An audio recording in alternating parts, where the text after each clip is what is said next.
Très chers amis téléspectateurs, chers internautes, bonjour. Vous êtes à Johannesburg, vous êtes à Cape Town, vous êtes en Zambie, Tanzanie, de partout où vous nous suivez et bienvenue dans votre émission Le Dialogue.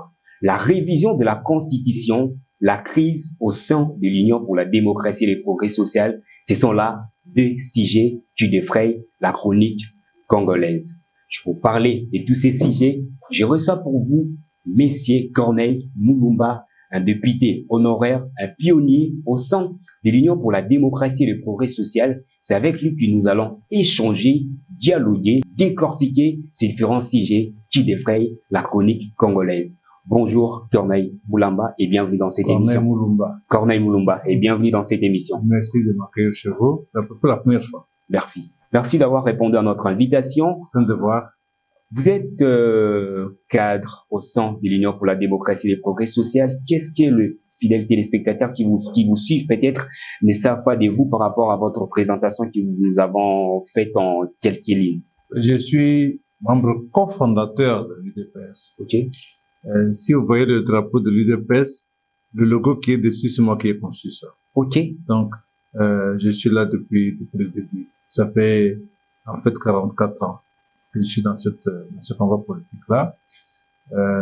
Voilà, j'ai pas de fonction officielle, mais ça n'a rien à voir parce que nous avons engagé un combat politique pour le bien-être de nos concitoyens, pour l'émergence de notre pays. Et ce combat continue parce qu'on vit toujours pas bien.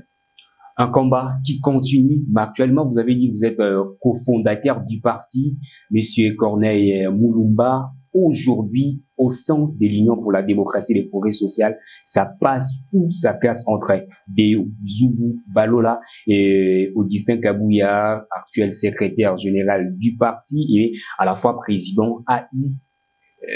Vous en dites quoi par rapport à cette situation qui gangrène au sein de l'Union pour la démocratie? Ce sont des bêtises.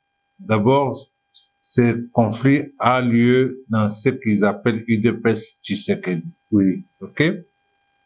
UDPS Tshisekedi, c'est une aberration. Parce que nous avons créé l'UDPS. Le parti qui est reconnu officiellement, c'est l'UDPS. L'Union pour la démocratie et le progrès social. Et non Tshisekedi. Non Tshisekedi, ni UDPS Kibasa, ni UDPS Mobake, ni UDPS quoi que ce soit. Ok. D'abord ça. Et j'ai dit parler de logo. Oui. Et vous verrez que tous, ils ont le même logo. Le même logo. Ce qui est d'abord illégal. Et puis, un parti politique, c'est une association qui a une idéologie. Oui. Si je vous demande quelle est la différence idéologique entre UDPS Tshisekedi, UDPS Kibasa, UDPS Mobake, UDPS Tibala, il n'y en a pas. Et tous y parlent du peuple d'abord. Donc, ça veut dire qu'il n'y a pas de parti politique. Donc, c'est une aberration. C'est quoi, en fait? C'est une conséquence de l'intolérance. Et quand vous refusez de vous parler, alors les uns et les autres vont s'exprimer à gauche et à droite. Oui. C'est ce que nous vivons. Oui. Il n'y a aucune raison qu'il y ait tout ça, puisque un parti politique organise des congrès, des séminaires, des conclaves, où effectivement les membres se retrouvent et définissent expriment leurs préoccupations. Ok. Mais si vous ne faites pas de congrès, pas de conclave, à ce moment-là, nous vivons ce que nous vivons là pour le malheur de notre pays, à un moment comme celui-ci.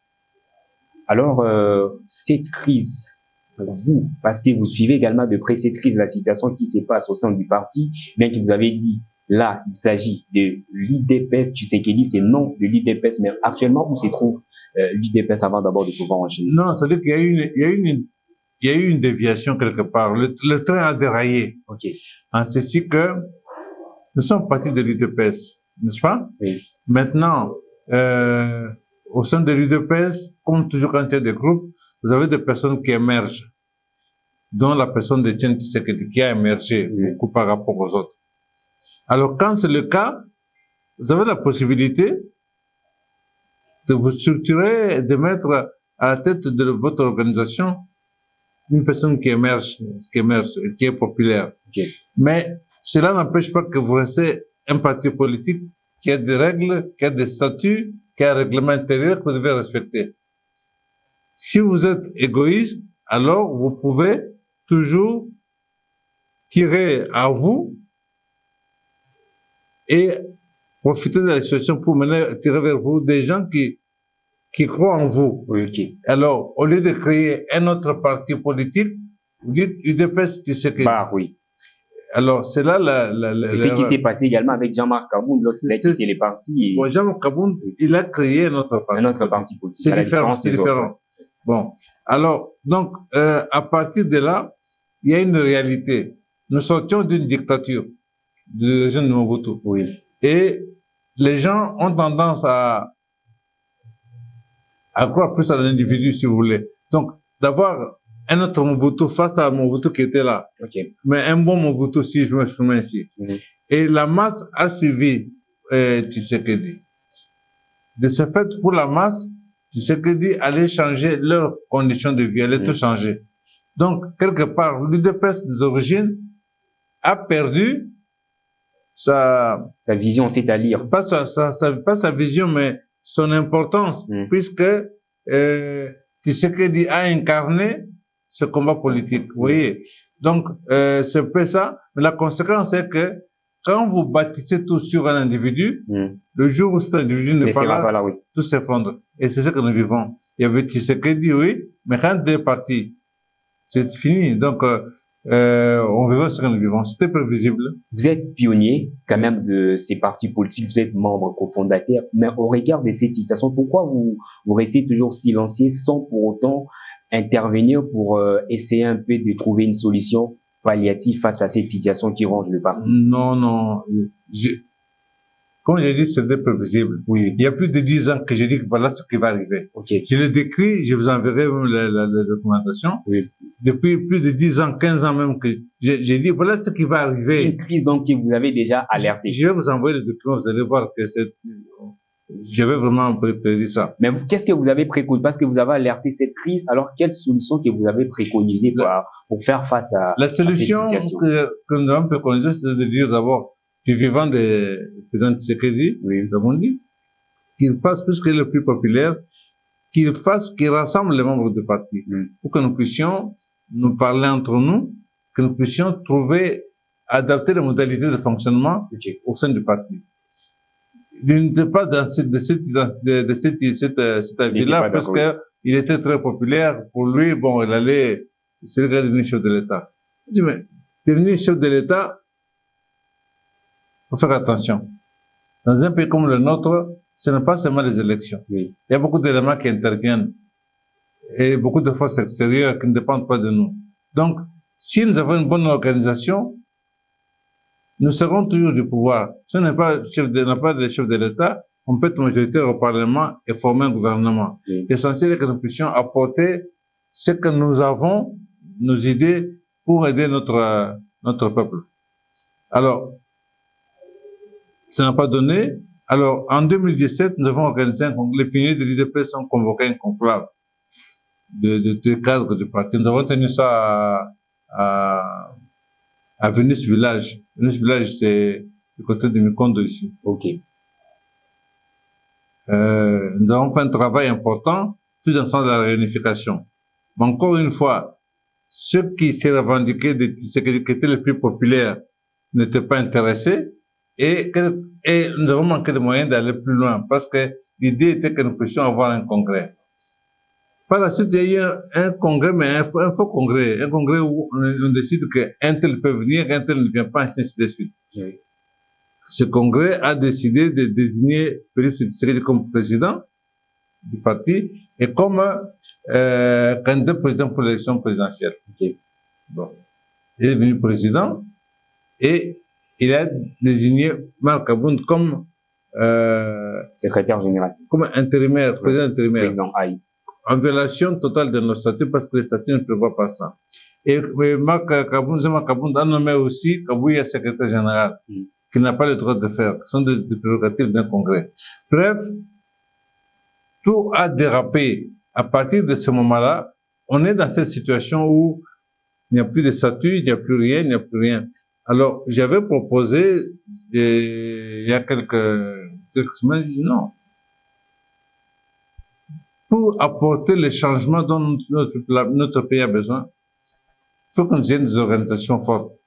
Aujourd'hui, l'organisation qui était présente dans le pays, aux 4 coins du pays, c'était l'UDPS.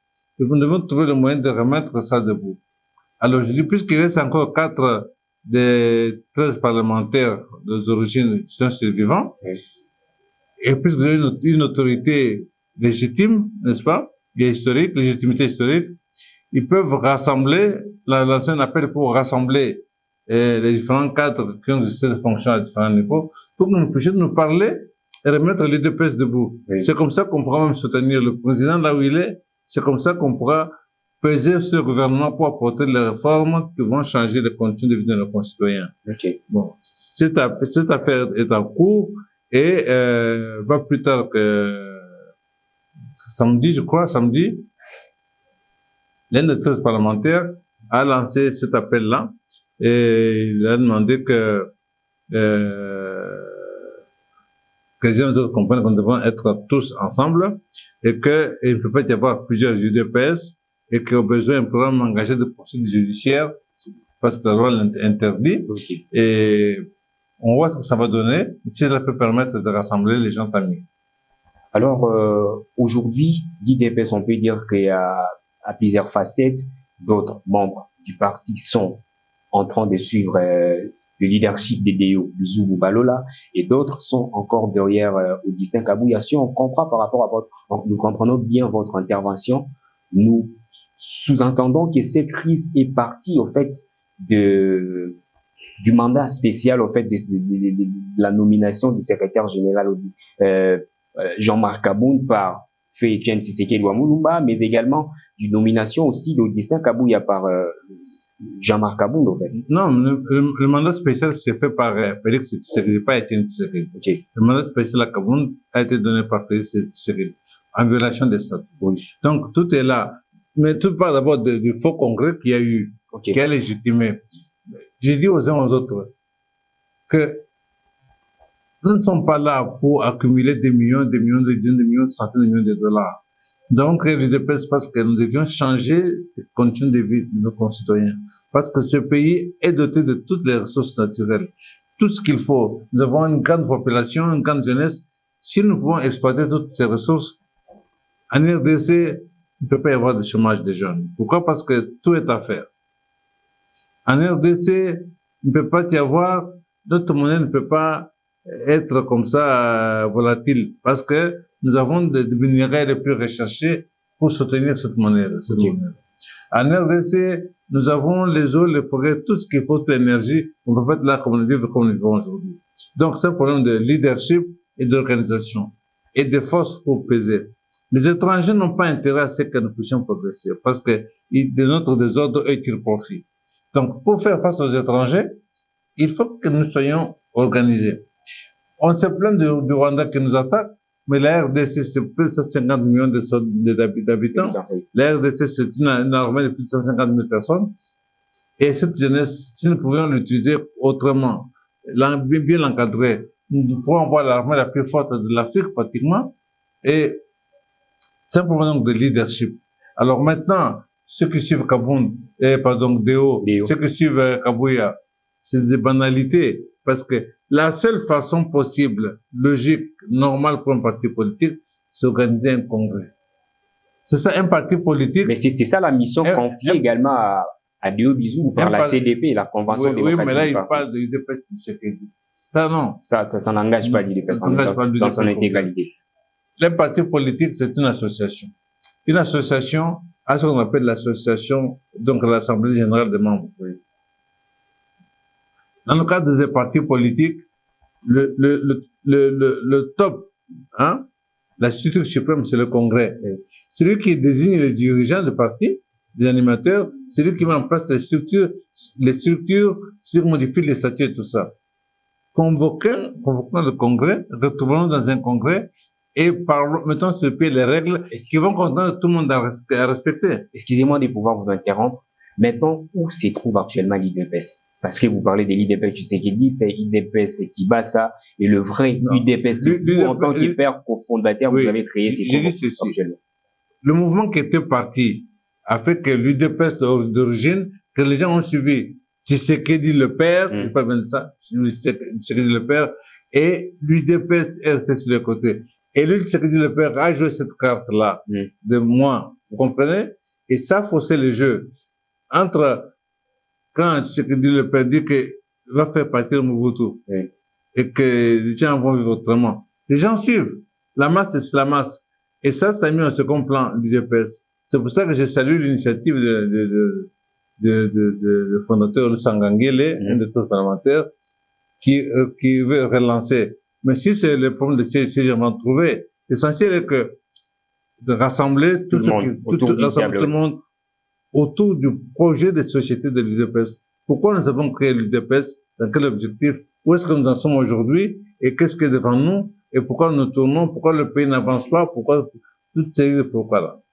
Alors, pensez-vous pas que cette situation qui a élu domicile au sein du parti est en train de fragiliser le mandat du chef de l'État, Félix Antoine Tshisekedi Tshilombo, et surtout, le perspective d'avenir sont que en 2028, il y aura encore élection, alors que l'objectif d'un parti politique, c'est d'avoir le pouvoir et les conserver le plus longtemps possible.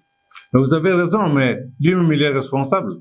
Oui, mais il a l'autorité, il a les moyens. Mais en tant que chef de l'État, il ne peut plus agir pour le parti, vu qu'il a une mission étatique, il a une fonction étatique. Il est membre du parti. Oui. Ça, c'est le reste. La loi interdit d'assumer des fonctions de gestion dans le parti. Mais absolument rien ne l'interdit de venir au parti, de rencontrer un membre du parti, de recevoir un membre du parti. Mais il ne peut pas être secrétaire national, il ne peut pas avoir de fonction au sein du parti. Ça, c'est un deux. Maintenant, vous avez le prestige de la fonction du chef de l'État qu'il a, n'est-ce pas? Vous avez les moyens qu'il a.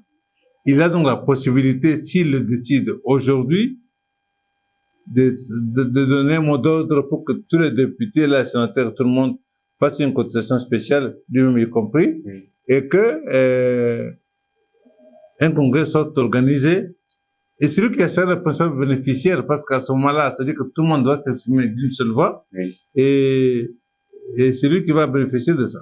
Et pensez-vous qu'il est vraiment réellement, parce que là, c'est verbalement que nous sommes en train de parler, est-ce que pratiquement ces congrès, est-ce que l'UDPS est capable, qui y est capable aussi, qui est cet oiseau rare qui peut rassembler tout le monde au sein de l'UDPS? Je pense, c'est là l'idée que j'avais donnée. J'avais dit que vous avez 4 fondateurs historiques de l'UDPS. Qui sont vivants.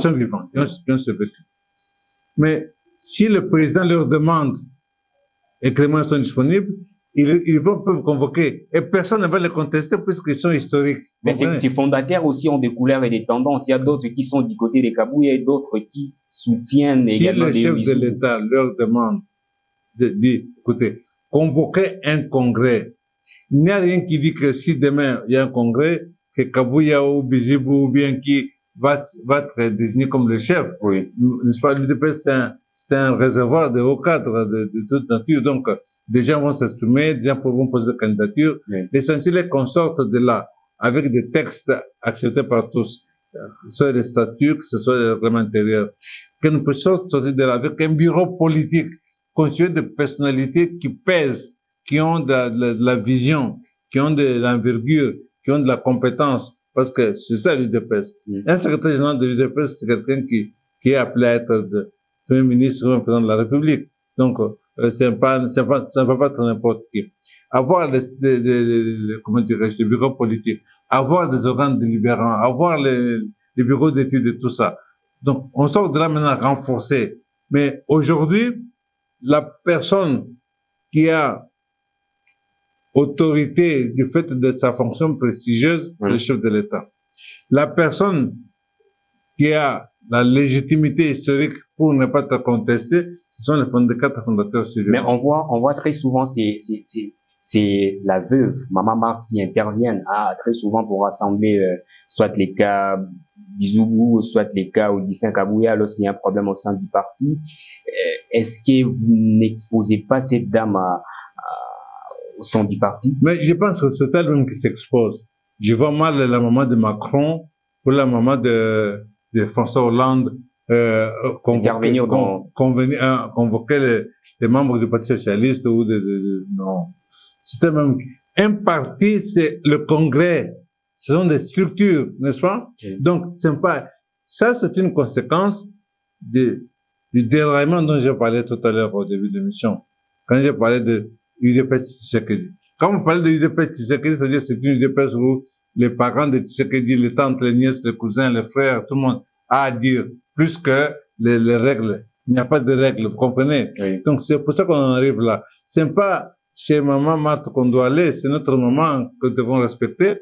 Mais en ce qui concerne le parti, l'organisation, il faut qu'il y ait l'organisation, il faut que les gens se retrouvent dans des structures adaptées, que ce soit des conclaves, que ce soit des séminaires, que ce soit des congrès, là où on parle du parti, on parle de qu'est-ce que nous allons faire, Oui. où on définit les politiques, où on désigne des gens que nous devons faire entrer au gouvernement, où on désigne des gens que nous devons faire entrer au Parlement, ainsi de suite, où nous préparons le programme pour que les gens de notre gouvernement partent avec un cahier de charges du parti, voilà ce que nous allons faire. Aujourd'hui, vous avez des gens qui sont au gouvernement. Combien sont là avec des engagements, avec un programme du parti? Combien? Donc, en venant ministre, vous arrivez, et maintenant, vous allez voir qu'est-ce que vous allez faire. Ça n'a pas de sens. Okay. Vous devez arriver là-bas avec, dans votre mallette, le programme de votre parti et la mission qu'on vous a donnée avec le cahier des charges. Corneille Mulumba, vous avez publié également un livre intitulé Piliers et dynamique pour un grand Congo. De quoi en est-il question de quelques lignes dans cet ouvrage que vous avez signé? Écoutez, c'est-à-dire que l'ouvrage, en fait, j'ai terminé il y a 2 ans, en 2022. Oui. Je dis, après 42 ans à ce moment-là de combat politique, oui. Pour la nation, on peut ne pas être ministre, on peut ne pas être député ou quoi que ce soit, mais on a accumulé une expérience, on a appris beaucoup de choses. Alors, ce qu'on a appris, ce qu'on a compris, nous voulons le consigner par écrit pour permettre à d'autres de l'utiliser. Oui. Alors, j'ai répondu là-dedans. D'abord, je me suis interrogé, qu'est-ce qui explique avec tout ce que nous avons, notre pays continue à patauger. Et j'ai proposé aussi toute une série de réformes que j'appelle piliers fondamentaux, que, à mon avis, si on pouvait faire ces réformes-là, notre pays pourrait s'envoler. Mais pour mettre ça en application, il faut qu'on ait des organisations fortes, d'où mon combat pour conforter l'UDPS. Est-ce que vous êtes aussi entendu? Est-ce que l'oreille aussi de certaines personnalités sont prêtées, vous êtes prêté pour vous écouter? En tout cas, l'ouvrage, bon, par manque de moyens, je n'ai pas pu produire un grand nombre. Oui. Mais quelques échantillons que j'ai pu faire imprimer, j'ai remis à différentes personnalités de tous bords, du DPS ou de l'SID ou de tous les partis politiques, tous les cadres. Et tous, de manière unanime, ont apprécié. On trouvait qu'il y avait des idées originales. Oui. Et maintenant, il faut créer les conditions pour mettre ces idées en pratique. Ça sera constaté pour le moment. Comme annoncé au sommaire, nous allons parler cette fois-ci de la révision de la Constitution. C'est parmi l'un des sujets qui suscitent débat et remous sur les réseaux sociaux et la toile médiatique congolaise. Monsieur Corneille Mulumba, révision de la Constitution, est-ce le moment opportun ou le moment qu'il ne faut pas pour changer cette Constitution longtemps souhaitée par certains acteurs politiques du pays? Ma réponse est catégorique, non. Pourquoi? Parce que nous avons d'autres urgences. C'est pas le moment d'être distrait. Notre pays est en danger. On nous fait la guerre dans la partie est du pays. On dit que c'est le Rwanda qui nous fait la guerre. Oui. Moi, je dis que c'est pas le Rwanda. C'est pas le Rwanda, hein. Faut voir derrière le Rwanda, c'est qui? C'est les États-Unis, c'est la France, c'est les grandes puissances. Mais le Rwanda est appuyé par ces grandes puissances. Non, mais les grandes puissances utilisent le Rwanda. Le Rwanda comme... C'est différent. Hein? Ils utilisent le Rwanda. Donc, devant cette telle puissance, il faut qu'en interne, nous soyons suffisamment forts, que nous nous serrions de coude, que nous fassions attention pour qu'il y ait la cohésion nationale. La cohésion nationale, on l'obtient lorsque la justice est bonne, puisque les gens se reconnaissent, sentent que nous sommes bien dans ce pays, qu'on crée des solidarités entre les gens qui sont au nord et ceux qui sont au sud, ceux qui sont au centre, ceux qui sont à l'est, à l'ouest, que tout le monde se sente congolais, n'est-ce pas? Donc, il ne faut pas simplement d'engager des débats sur la Constitution, oui, parce que ça nous distrait de ce qui est fondamental. Aujourd'hui, c'est comment pouvons-nous mobiliser 50 000 militaires congolais. Vous les envoyez au front. Pour envoyer au front. Oui. Comment nous pouvons faire pour troquer certains de nos minerais contre des armes, n'est-ce pas, auprès des pays qui en fabriquent, pour les envoyer à l'Est? Comment nous pouvons former, réanimer notre centre de formation de commandos à Kotakoli ou à Mazamou pour avoir des commandos, pour avoir des parachutistes? Aujourd'hui, nous n'avons quoi? Nous n'avons rien. Alors, donc, et pendant ce temps, on se distrait, on veut toucher la Constitution. On veut créer le débat sur la Constitution. Pour moi, c'est la distraction. On parle d'une Constitution élaborée par le belligérant Jean-Pierre Bemba et d'autres personnes. Je n'en disconnais pas. Pour prendre des mesures économiques, comme j'en propose dans mon livre, pour améliorer les conditions de vie de nos concitoyens, on peut changer la Constitution. On peut les prendre. Le gouvernement que nous avons peut compter sur une majorité de 95% au Parlement. Une majorité très, très, très, très large. N'est-ce pas? Oui. Alors, qu'ils décident, qu'ils prennent des décisions. S'ils n'ont pas des idées, dans mon livre, j'en propose quelques-unes. Donc, qu'ils prennent certaines idées que je propose, fruit d'une expérience politique, pour les mettre en application. Qu'est-ce que nous faisons de ces millions de jeunes qui terminent chaque année? Nous en faisons quoi? Tous, nous allons faire tous des cambistes. Nous avons intérêt, effectivement, à renforcer l'armée. Puis ce qu'il a fait, c'est une sorte de réserve, de l'Afrique. Mais la RDC peut avoir une armée de 3, 4, 5 millions de soldats. Vous savez, un pays comme la Corée du Nord compte 25 millions d'habitants. Okay. Mais la Corée du Nord a une armée de 1 250 000 soldats. Plus de 5 millions de réserves. Vous comprenez? Oui. Alors la RDC, avec ce que nous avons comme population, nous pouvons avoir une armée de 5 millions de jeunes. Et l'armée, ce n'est pas seulement la guerre. L'armée, c'est aussi le développement. Oui. N'est-ce pas? Alors, l'armée, c'est la construction de routes, la construction de chemins de fer, c'est beaucoup, c'est de l'agriculture, c'est l'élevage, c'est beaucoup de choses. Donc, vous avez des forces combattantes et vous avez le reste de l'armée qui contribue à la construction de notre pays. Donc, je pense que c'est ça que nous devons faire. Mais pourquoi seulement l'UDPS qui a le pouvoir, l'UDPS qui dirige, l'UDPS qui conduit ces pays, cette nation? C'est seulement le même UDPS qui est en train de se précipiter, qui est en train de sensibiliser ce militant et combattant. Nous avons vu, je pense, les circulaires du secrétaire général et président Augustin Kabouya qui appelait au fait sa base à pouvoir se mobiliser pour soutenir cette révision de la Constitution. Mais Kabouya fait ce qu'on lui dit de faire. Normalement, si le parti était le parti, oui, le parti allait décider des choses que le secrétaire général ou qui porte-parole exprime.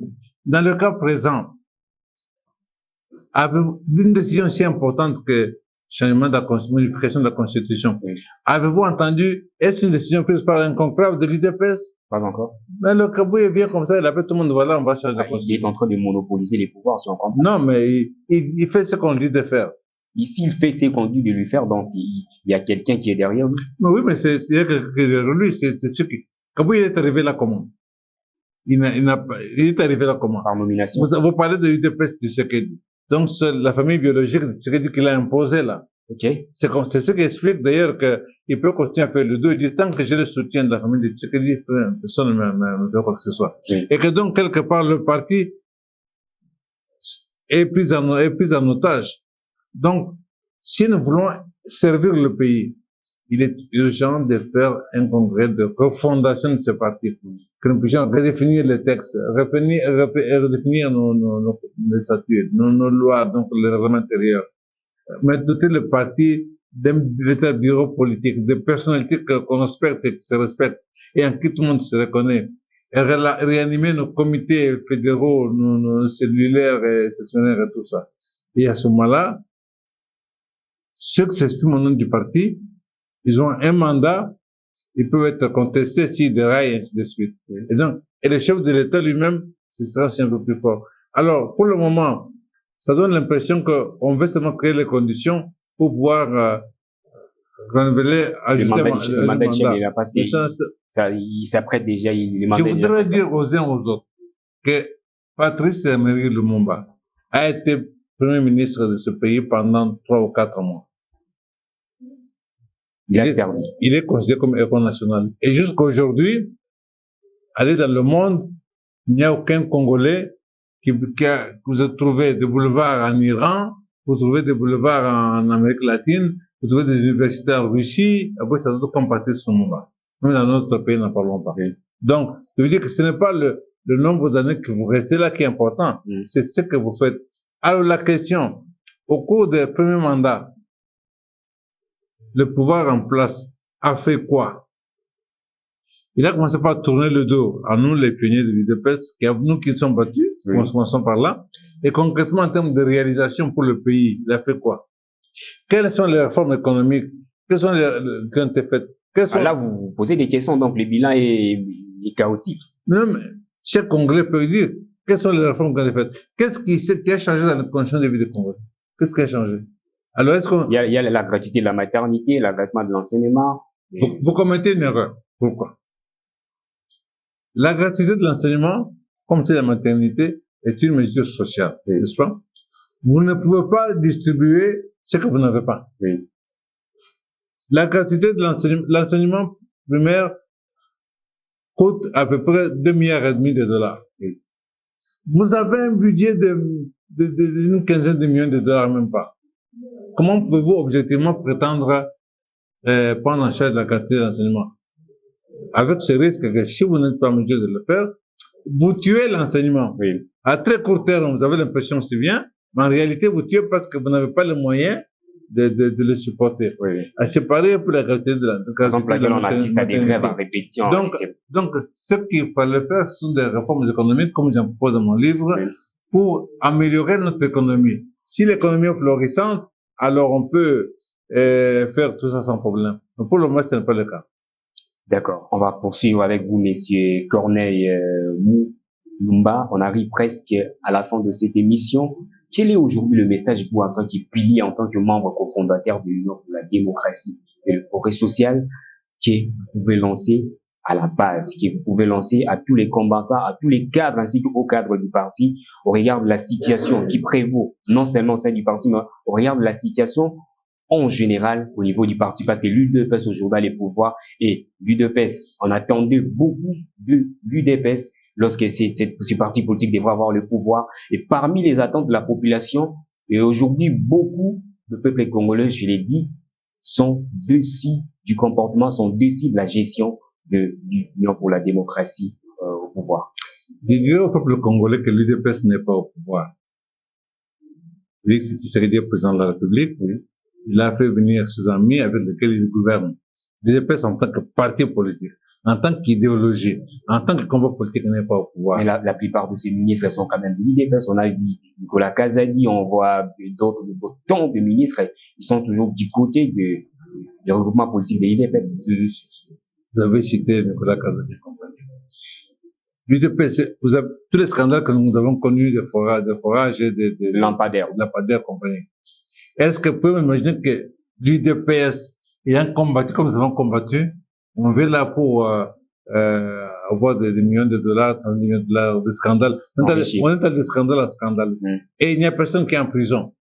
N'est-ce pas? Il n'y a personne qui est arrêté. Il n'y a pas eu de jugement quelque part, il n'y a rien. Le seul jugement que nous avons connu tous, c'était celui de Victor Kamere. Il est non seulement en liberté, mais devenu vice-premier ministre et maintenant le président de l'Assemblée nationale. Donc ce sont des anomalies. Je veux dire que l'UDPS, le combat pour lequel nous sommes battus, et qui a fait que les Congolais de tous les coins du nord, du sud, au sud, de l'est, de l'est, de l'ouest nous a fait confiance, ce combat-là n'a pas encore abouti. Nous ne sommes pas au pouvoir. Sinon, vous auriez vu les gens qui ont combattu pour l'UDPS, vous les aurez vus dans les institutions. Observez, vous ne les voyez pas.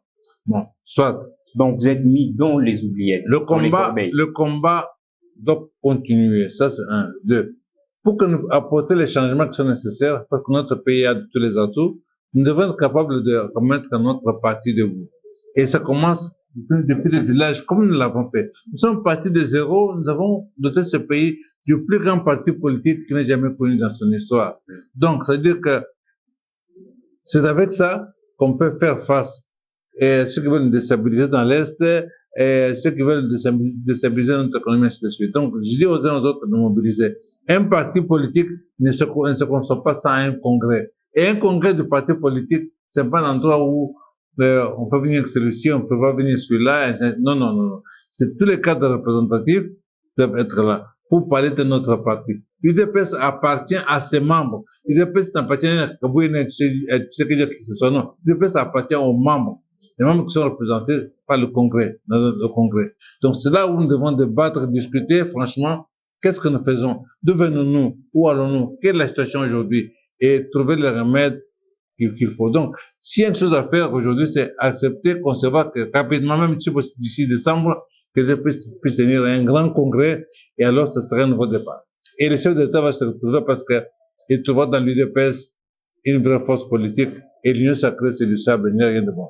Merci beaucoup, Monsieur Corneille Mouloumba, d'avoir accepté notre invitation à notre émission, Le Dialogue. C'est un devoir. Merci.